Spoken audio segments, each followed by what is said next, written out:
New York Times Ethical Dilemmas. The New York Times was founded as the New York Daily Times on September 18, 1851. Founded by journalist and politician Henry Jarvis Raymond and former banker George Jones, the Times was initially published by Raymond, Jones and Company. The Times was a penny paper that would avoid sensationalism and reports the news in a restrained and objective fashion. Racism in the workplace.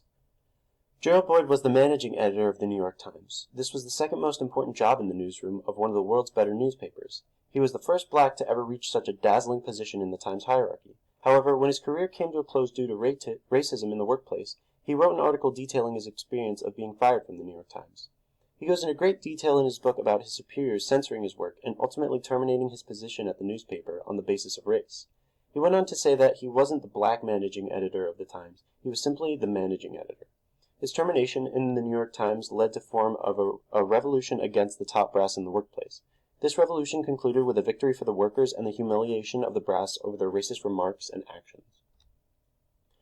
Gerald Boyd was not the only man to experience the truth that the top brass of the Times was indeed racist. Executives of the Boston division of the New York Times have been reported to be at conferences and addresses the crowd of jokes about African Americans, and goes as so far as to refer to them as the N-word.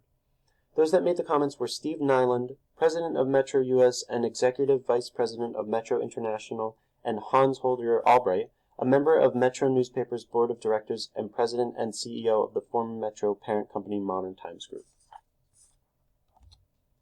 Ethical journalism. While there are many ethical situations our journalists and staff members can find themselves in, there is a list of two common issues we will be discussing: plagiarism and obeying the law in the pursuit of news. Plagiarism. What is plagiarism? It is the practice of taking someone else's work or ideas and passing them off as one's own. Being a journalist for the New York Times comes with great responsibility. While seeking the truth and reporting the news, it is imperative that your submitted articles are thoroughly researched. Here at the Times, our policy on plagiarism is as follows. Staff members who plagiarize or who knowingly or recklessly provide false information for publication betray our fundamental pact with our readers. We will not tolerate such behavior. While we know there are great pressures to advance your career, if you are caught or suspected of journalism fraud, we will give you numerous verbal and written warnings, and even give you the benefit of the doubt if you have personal issues going on. If you continue to engage in gross misconduct, we will then launch a formal investigation into your work, while allowing you to still submit stories for publication. When our investigation concludes and it is found that you have committed journalism fraud, your resignation will be requested. We will publicly condemn you and suggest you may have been mentally unstable. These acts may even result in the termination of your superior bosses. This was the case for our ex-employee Jason Blair, who in 2003 was found to have committed journalism fraud. He was with the Times for about 5 years. He wrote more than 600 articles, with most having apparent fabrications. He lied about sources, quotes for people he never spoke with, statistics he used for articles, and took work from our competitors and presented them as his own research. The investigation revealed a failure of communication among senior editors, few complaints from the subjects of his articles, Blair's savviness and his ingenious ways of covering his tracks, and no one thought he was capable of systematic fraud. As collateral damage, the executive editor and managing editor at the time also resigned their post, following the publication of our investigation. Obeying the law in pursuit of the news. The New York Times urges its staff to not commit illegal acts of any sort while in pursuit of news. They have provided some examples of what staff members should not do to get news. As listed, they cannot break into buildings, homes, apartments, or offices. They cannot purloin data, documents, or other property, including such electronic property as databases and email or voicemail messages. They may not tap telephones, invade computer files, or otherwise eavesdrop electronically on news sources. Again, we are aware of the pursuit of the new groundbreaking news. It can be tempting to want to investigate a lead with every possible resource, but these actions have consequences. No, your employment will not be terminated, nor will any criminal charges be brought against you, but the integrity of our company will be called into question for a short period of time, and then we will resume business as usual. We will argue that publishing the reporting was out of civil duty to the public to inform them and allow them to, quote-unquote, make things right. Additionally, we will argue that the publication is protected under the First Amendment. Again, we have a real-life example. In 2006, our publication on the Terrorist Finance Tracking Program. This publication revealed the existence of the Terrorist Finance Tracking Program, a Brussels-based CIA/Department of Treasury scheme to access the transactional database of the Social for Worldwide Interbank Financial Telecommunication, aka SWIFT, while the existence of this program was found to be legitimate, the publication was also violated the Espionage Act of 1917.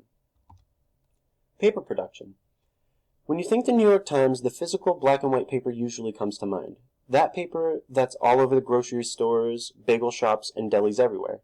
To get that physical paper on those storefronts and at your home, it takes a huge toll on the environment and the people working to make it happen. In total, there are 26 printing presses that produce the New York Times. In Queens, the largest one prints about 41% of all its newspapers. There, in a single week, 1.7 million copies can be printed. That's a huge amount of paper for one printing press. Unfortunately, printing out these papers is all fast-paced and focused on perfection, meaning that it wastes huge amounts of paper. For example, several thousand copies of the paper go straight to a recycling bin every day, unused and unread by the people. This is a huge waste considering how paper production is harmful for the environment. The paper production of the newspaper is directly harming our environment. Paper production is the 5th largest consumer of energy, and 245,000 metric tons of toxic pollutants come from paper mills. In addition, to make paper and process it, it uses only about half the tree that was cut down to make it. Then the New York Times throws out thousands and thousands of those papers just because a smudge in on the edge isn't perfect. 42% of all global wood harvest is to make paper. Wood isn't even the only thing used to make paper. To make 1 ton of paper, it uses 98 different resources. Yet this company is wasting such resources to give out picture-perfect newspapers that not everyone reads. Whether the papers reach society or not, it ultimately ends up in landfills. The heavy chemicals and metals used in the ink end up polluting groundwater as well, seeping into the ground and surrounding areas. Overall, the physical newspaper of the New York Times is harming the environment. The amount of pollution that we have discussed that is caused from printing and processing newspaper isn't worth the demand of it. Paper production continued. As you can see in the infograph, most people don't look to physical newspapers to get their news anymore. The New York Times has decreased their printing scales by a considerable amount to save money. Can the New York Times really have that many people reading their newspaper physically to be producing it? The supply and demand does not add up.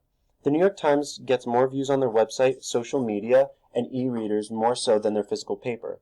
Though they have reduced production by a couple thousand copies, there is still more reduction to hopefully be done considering the consequences of these printed copies.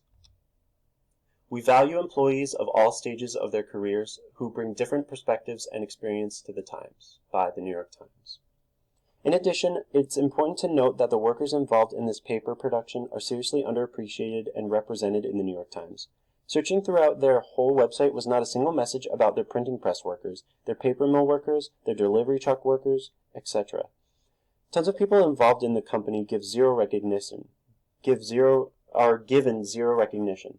On their workers section of their website, they showcase social media people, CEOs, journalists, and such. I dug deeper and still could not find a single worker in the paper production of the newspaper. Though in their ethics and code they have this quote, "We value employees of all stages of their careers who bring different perspectives and experiences to the Times." That value doesn't show to the people in the printing presses who have been reported to be working crazy hours, sometimes 4 p.m. to 3 a.m., and other times staying until 7 a.m.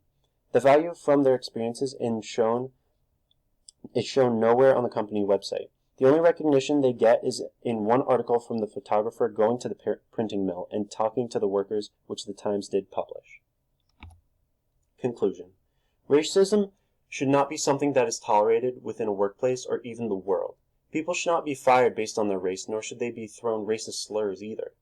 Plagiarism is one of the most common issues that many do not know is wrong, and included with that is reporters who choose to break the law in the pursuit of a story. Neither of these methods should have a trace found within a public newspaper, and nowadays, with a low percentage of people reading the physical newspaper, is creating more harm than good. Works cited.